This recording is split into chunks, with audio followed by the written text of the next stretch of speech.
My friend Sue Farnsworth got this idea, so we decided if we did something like this, that would be our purpose. And you have to have an objective and a purpose. So we got kind of excited.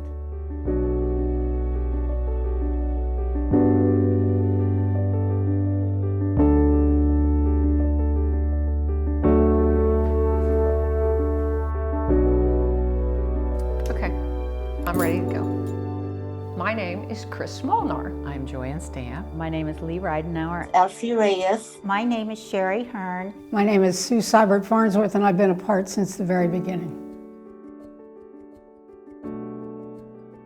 There were 3 women who served on the Community Foundation Board, only 3. So we invited about 20 women to come to my house for wine and cheese. I was just open to the suggestion because I really was not sure exactly what a Women's Giving Circle was. I wasn't really sure what it was all about, but I'm kind of active in the community with different organizations, so I'm always curious, what's coming up.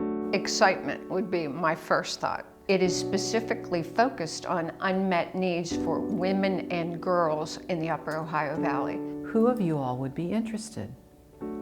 All 17 raised their hands. All 17 wrote a check. I bought in, I was sold. And I think it was always very important to us in the beginning. We weren't trying to create a whole new agency. We were just trying to support the agencies that were already doing the work that we're passionate about. Growing up in the Philippines, I see a lot of women that don't have the same privileges that I had. So it meant a lot to me because we can help women in the community and prepare them for going out in the world and being independent. We had to have somebody to help us, and that was the Community Foundation. I talked with Susie, took it to the board and asked, or to the executive committee maybe, all of whom were men, and asked them if they would support that, and they did. So we started with 17, then we needed to recruit. And I don't think any of us thought that we'd end up having 140 women. I think it exceeded our expectation because we didn't think that we would be able to raise this money to be able to help different organizations. It's amazing to see how much we have been able to do, literally hundreds of thousands of dollars into the community over the past 10 years. To me, the success of an organization is when you get young members who some of the older members don't even know. My name is Suzanne Rorwood Geiser, and I'm the current chair of the Women's Giving Circle. I've been a member for several years now.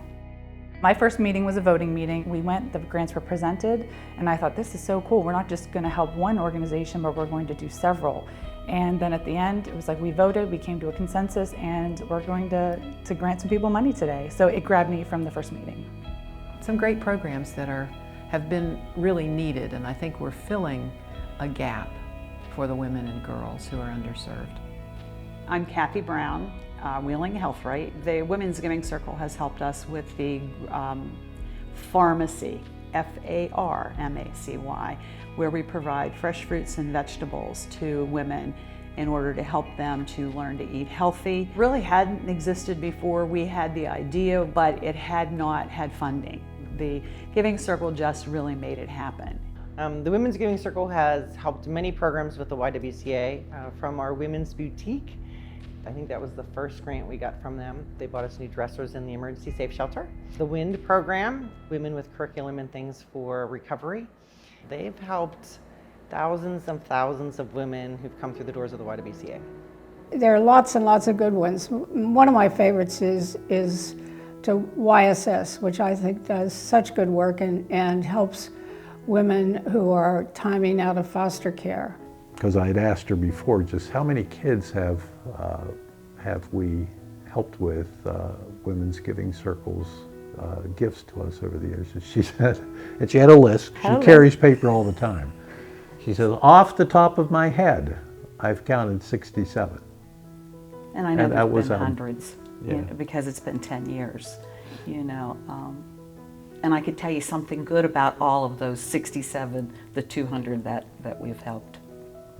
So when you think about the things that we take for granted, like how essential having a driver's license is for you, for us being able to fund the permit fee for them, fund driver's education was really life-changing for them. So it wasn't a big grant, but it's something that no one thinks about.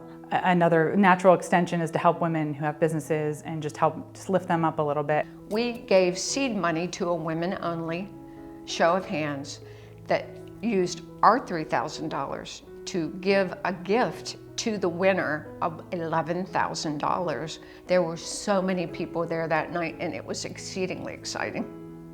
I think what I compared all these organizations to with their programs is that they not only help the woman or girl or young woman when they come in the door, they help them that day, but they also arm them with tools to help them as they become stronger members of our community. Through the pharmacy program, they are empowering women of all ages to not only empower them to eat healthier, but to teach their children.